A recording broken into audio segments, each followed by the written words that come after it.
If the emperor had in his hands a book which interested him, he would never lay it down till he knew it thoroughly. He read with his thumb, as Valet said, yet nothing of its contents escaped him, and he knew it so well that afterward he could make a detailed analysis of it, and even cite textually, so to speak, the passages which had struck him the most. If he heard anything spoken of which he was not familiar, or of which he knew nothing, he would have all the books in his library in it which might possibly be treated of brought to him at once. He was not satisfied with the superficial knowledge. He went into the matter as deeply as possible. This was the way in which he proceeded to enlighten himself and to furnish his mind.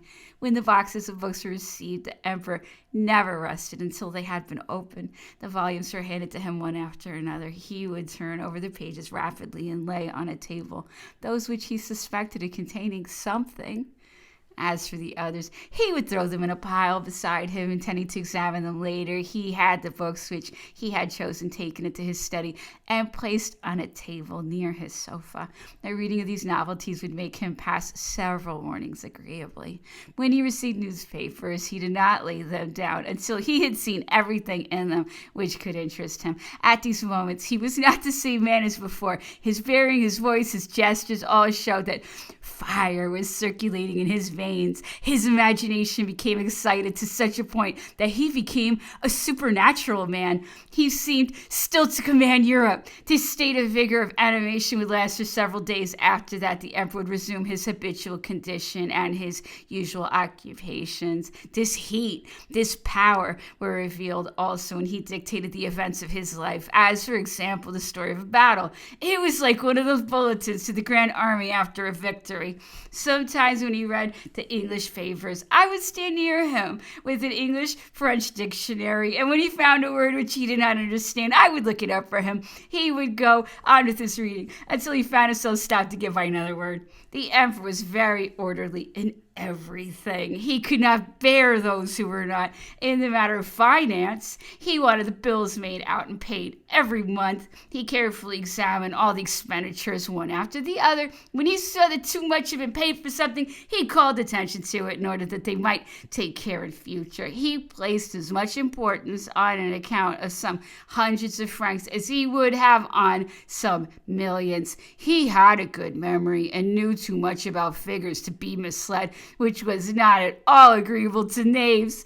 He quoted on this subject those two famous contractors for the armies of the Republic who made the government pay twice or three times the value of what they furnished by means of frauds, which they practiced during those times of disorder. He did not like to pay more than a thing was worth, although he knew that as a great personage, he would have to pay more than a simple private citizen. He did not like to be robbed and thought it a very bad thing that in a country like France, dealers should have several prices for the same thing. He would have liked the merchant to be forbidden to raise or lower the price at will when once it was fixed. In this way, the buyer could take the goods and leave them. He could not endure this system of bargaining. He added, if things were as I wish, a great confidence would result. Anyone, even a child, could buy without being afraid of being cheated.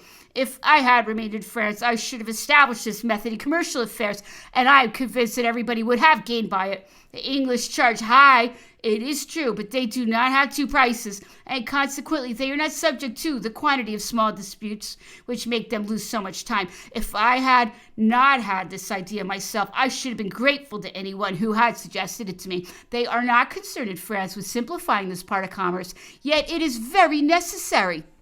He reprimanded severely those of his attendants, great or small, who incurred debts. All current expenses ought to be paid according to him at the end of a month or the beginning of the next. How many times, he would say, have I paid the debts of several of my generals in order not to hear them complained of? In his apartments, his room, his study, his salon, he liked to see everything in order. He could not bear to have anything which he habitually moved from its place. Consequently, those who served him were so accustomed to his habits that it was very rare that they had to look for anything that the emperor asked for. What happened at Paris was the case equally at St. Helena. Order reigned in his papers, not less than in everything else. Those belonging to a piece of work that was finished were carefully locked up in a small closet in his desk, and those belonging to an unfinished piece were arranged to right and left of the place which he had occupied at the same desk when the emperor had given his confidence to anyone. It was hard to take it from him, but as soon as he saw that he had been deceived or imposed upon, he could not bear to have the guilty man near him. He sent him away, never to see him again. He forgot him entirely.